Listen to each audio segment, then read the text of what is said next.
Hello everybody, welcome to another persuasive writing video. We've been working on developing our persuasive writing skills.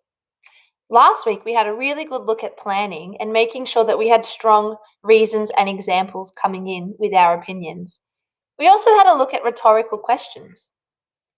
Today we're going to have a look at something called modality, and that's going to help our writing to have very strong words that are convincing for the person who is watching or reading. Let's have a look at what modality is. Modal words are words which express different levels of certainty. So if a word has very low modality, we use those when something is doubtful or unlikely to happen. And so we might call them weak words. Words of very high modality we use when we're certain or definite of something. So in our persuasive writing, they're very strong words. They're words that when people hear, they go, oh, well, if they passionately believe in it that much, they must be correct. They're very convincing. This chart will hopefully make a bit more sense for you if you're still a little confused. So have a look here, low modality words. They're words like may, might, or possibly. And if I show you in a sentence, you'll see how they're not very convincing. So if I was giving my opinion and I said, possibly believe that dogs are the best pets, I wouldn't be very passionate about that opinion at all, and I wouldn't believe in it very strongly if I said, I possibly think that's what I think.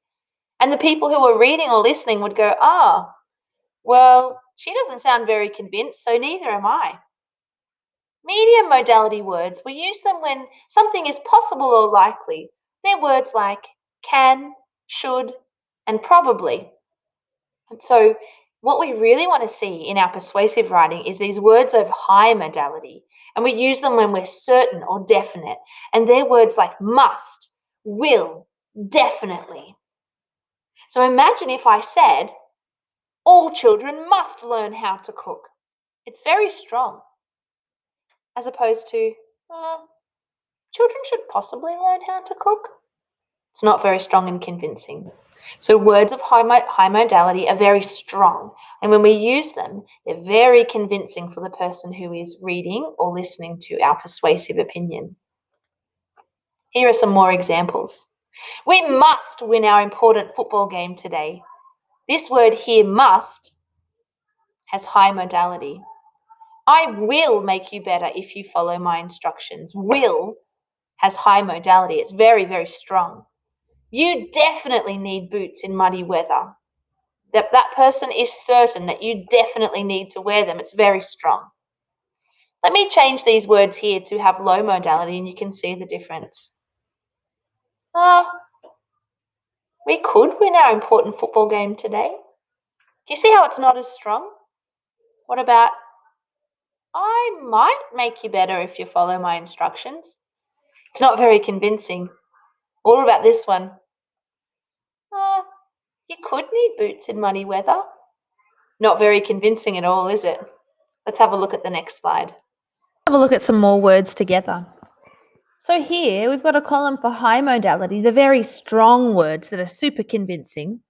We have a column for low modality, the words that are a little weaker, they're not as convincing and not very sure of themselves.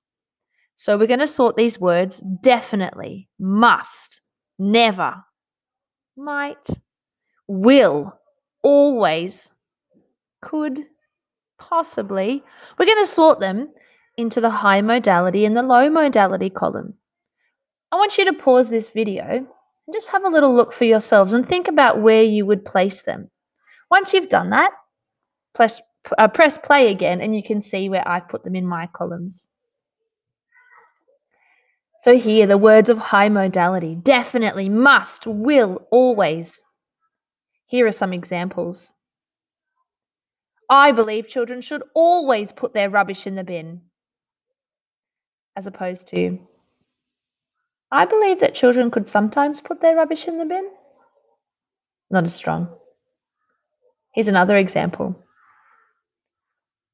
All families definitely should own a pet. Or, All families might possibly own a pet. Not as convincing. So the low modality words here, might, could, and possibly. Let's have a look at the seesaw activities that you're going to complete today. We'll find 2 activities to complete, all about modality. This first one you will see in your seesaw classroom is sorting the words into high and low modality, just like you saw me do on the slides. So remembering that the very strong words, which are definite and sure of themselves, are high modality words. And the low modality words like might or may, which are not so sure of themselves and a little bit weaker, go in this low modality column. See how you go with sorting those and then press submit. The other one you're going to do today is you're going to have a turn of using some words of high modality in some sentences. And the sentences, you get to choose things that you're really passionate about. So you will see here there's an example. It is undoubtedly true that cats are the more superior pet. That person used, see, undoubtedly. It's very sure and strong, that word, very convincing. Here is the word list that you can choose from. All these words are high modality words. Must, undoubtedly, will, essential, is, should, necessary, positively, always, absolutely, have to, certainly. And you're going to write your sentences down the bottom.